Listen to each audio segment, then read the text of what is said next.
다 함께 사도신경으로 신앙 고백하면서 8월 2일 새벽 기도회를 하나님 앞에 올려드리겠습니다.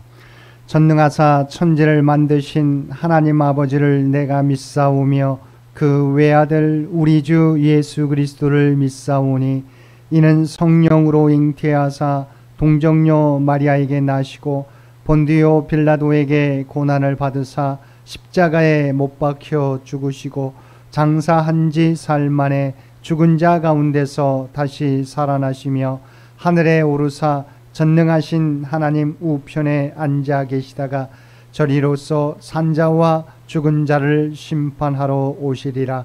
성령을 믿사오며 거룩한 공회와 성도가 서로 교통하는 것과 죄를 사하여 주시는 것과 몸이 다시 사는 것과 영원히 사는 것을 믿사옵나이다. 아멘. 우리 다 함께 찬송 14장 함께 찬송 부르시겠습니다. 찬송 14장입니다. 주 우리 하나님 하늘에 계시니 온 천하 만민 주 앞에 찬송하네.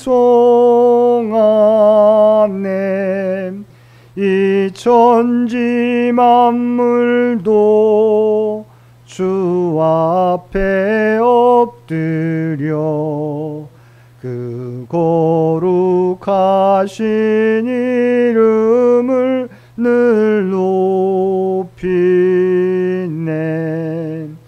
주 언약하신 것 끝까지 계시니 저 하늘 나라 향하여 곧 가리라.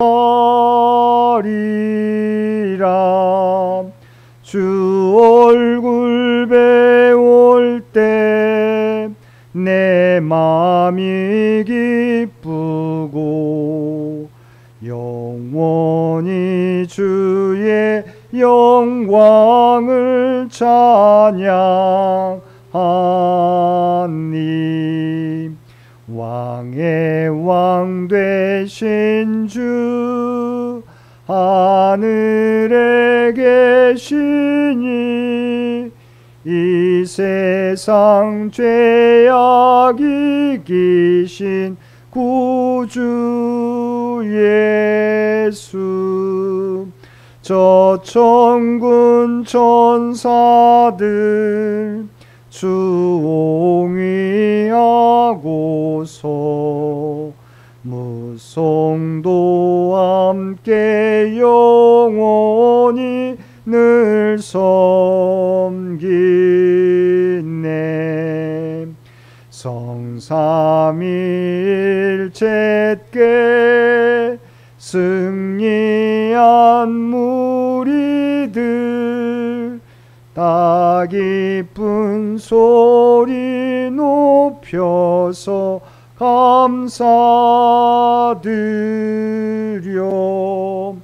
창조주 하나님 내 주님 되시니 주 앞에 나도 엎드려 경배하네. 아멘.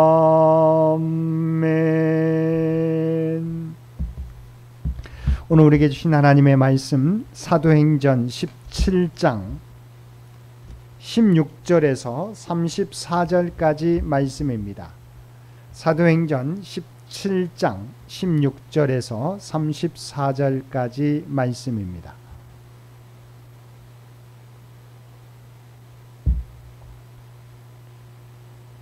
사도행전 17장 16절에서 34절까지 우리 주신 말씀 한 절씩 교독합니다. 바울이 아덴에서 그들을 기다리다가 그 성에 우상이 가득한 것을 보고 마음에 격분하여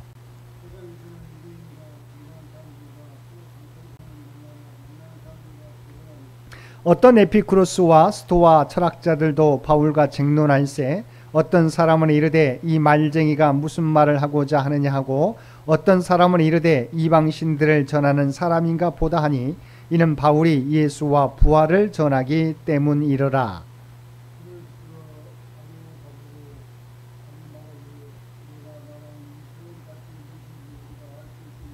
내가 어떤 이상한 것을 우리 귀에 들려주니 그 무슨 뜻인지 알고자 하노라 하니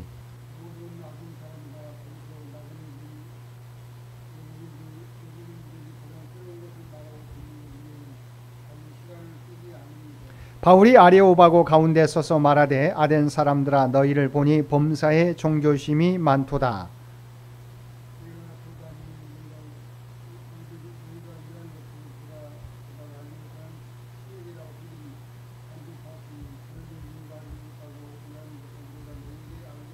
우주와 그 가운데 있는 만물을 지으신 하나님께서는 천지의 주재신이 손으로 지은 전에 계시지 아니하시고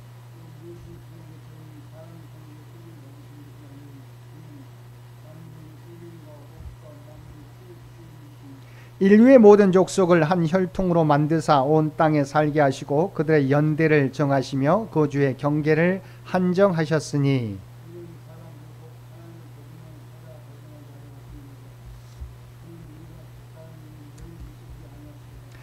우리가 그를 힘입어 살며 기동하며 존재하느니라. 너희 시인 중 어떤 사람들의 말과 같이 우리가 그의 소생이라 하니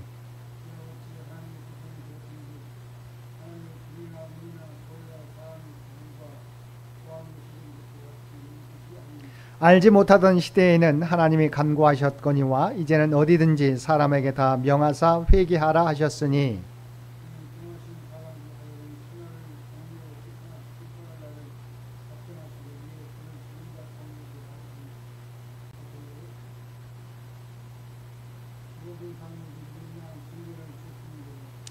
그들이 죽은 자의 부활을 듣고 어떤 사람은 조롱도 하고 어떤 사람은 이 일에 대하여 내 말을 다시 듣겠다 하니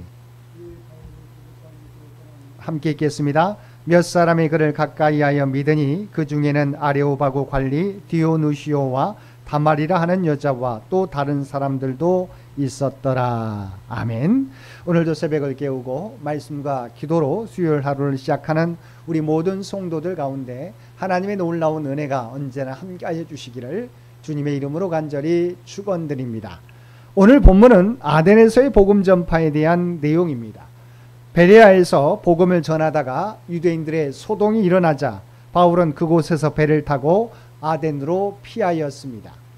16절에 보면 그렇게 베레아에서 아덴으로 피하게 된 바울 사도가 아덴에 우상이 가득한 것을 보고 분노하였다고 하였습니다.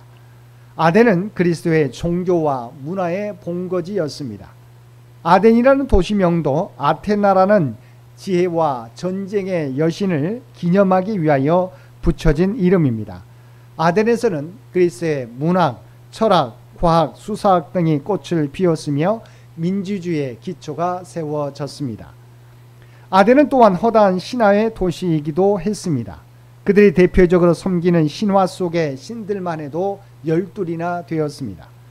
그러므로 아덴 시내에는 신화 속의 신들을 숭배하기 위해 수많은 신전들이 건축되었고 신들을 기념하는 조각품들이 가득했습니다. 바울 사도는 이처럼 온 성에 가득한 우상들을 보고 분노를 느낀 것입니다. 17절과 18절은 바울 사도가 유대인 및 헬라인들과 변론한 사실에 대해 보도하고 있습니다. 바울은 아덴에 세워진 유대교회 회당에서 유대인과 유대교로 개종한 헬라인들에게 복음을 전했습니다. 또 아덴의 광장에서는 헬라인들에게 변론을 통해 복음을 전했습니다. 아덴의 광장에서 변론을 벌인 헬라인들 중에는 에피쿠로스 학파와 또한 스토아 학파 철학자들도 있었습니다. 이 가운데 에피쿠로스 학파는 쾌락을 추구한 쾌락주의자들이었으며 스토아 학파는 이성과 금욕 생활을 강조하였습니다. 그런데 이들 철학자들은 바울을 말쟁이라고 불렀습니다. 이 말쟁이라고 번역된 헬라어는 스페르 몰로고스로 이 말의 본래 의미는 원래 쓰레기를 주워 모은 자를 가리키는 말이었습니다. 그러다가 점차 다른 사람들의 사상을 이곳저곳에서 얻어듣고 그것이 제 것인 양 도용하는 사람들을 일컫는 말이 되었습니다. 결국 말쟁이라는 뜻은 자기 주관도 없이 여러 사상들을 가지고 사람들을 속이는 사기꾼이나 떠벌이라는 뜻입니다. 아덴은 그런 자들이 적지 않게 있었습니다. 헬라 철학자들은 바울 사도를 그런 떠벌이 말쟁이로 인식했습니다. 낯선 유대인이 예수 그리스도라는 생소한 인물의 행적과 죽은 자의 부활을 변증했기 때문입니다. 바울은 아덴 사람들의 이러한 철학적 경향을 따라서 아레오파고에서 복음에 대해서 논리적으로 변증하였습니다. 먼저 바울은 하나님만이 참 신이심을 밝혔습니다. 즉 바울은 아덴의 종교성을 지적하면서 아덴 사람들이 섬기는 신과 달리 하나님께서는 우주의 창조주요 만유의 주제이시며 완전하신 신이라는 사실을 선포하였습니다. 아덴 사람들은 약 3만이 넘는 신들을 섬기고 있었습니다. 그리고 그들이 섬기는 신들 중에는 심지어 알지 못하는 신도 있었습니다. 그러나 그들의 신은 스스로 있는 자들이 아니라 자연 속에서 창조된 신들이었습니다. 이에 바울 사도는 하나님은 그러한 신들 가운데 하나가 아니라 만물의 창조주요 주제자로서 유일하신 절대자이심을 밝혔습니다. 또한 바울 사도는 하나님이 무엇이 부족한 존재처럼 사람의 손으로 섬김을 받는 분이 아니라고 했습니다. 아덴 사람들은 신이 인간의 소원을 들어주는 조건으로 그에 상한 무엇을 바치기를 원한다고 믿었습니다.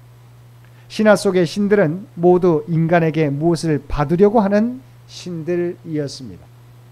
그러나 바울 사도는 하나님께서는 인간들에게 무엇을 받아먹고 사는 존재가 아니라 오히려 만인에게 생명과 호흡과 만물을 친히 주시는 자라고 역설했습니다. 참 절대자이시요 창조주이신 하나님은 인간에게 받는 분이 아니라 모든 것을 거저 주시는 분이십니다. 우리 생명도 재능도 그리고 호흡과 생명도 모두 주시는 분이십니다. 둘째, 하나님과 인간의 관계를 밝혔습니다. 아덴 사람들은 자신들이 아티카 본토의 흙으로 창조되었기에 다른 사람들보다 우월하다는 자부심을 가졌습니다. 마치 유대인의 선민의식을 연상케 하는 이들의 인간관에 대하여 바울은 온 인류가 하나님에 의해서 창조된 한 혈통임을 강조하면서 오직 인간은 하나님과의 관계를 통해서만 존재할 수 있음을 증거하였습니다.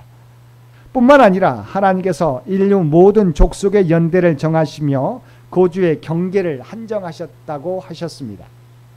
무슨 의미입니까? 하나님께서는 나라의 흥망과 영토의 경계를 정하실 만큼 인류 역사에 구체적으로 개입하신다는 말입니다.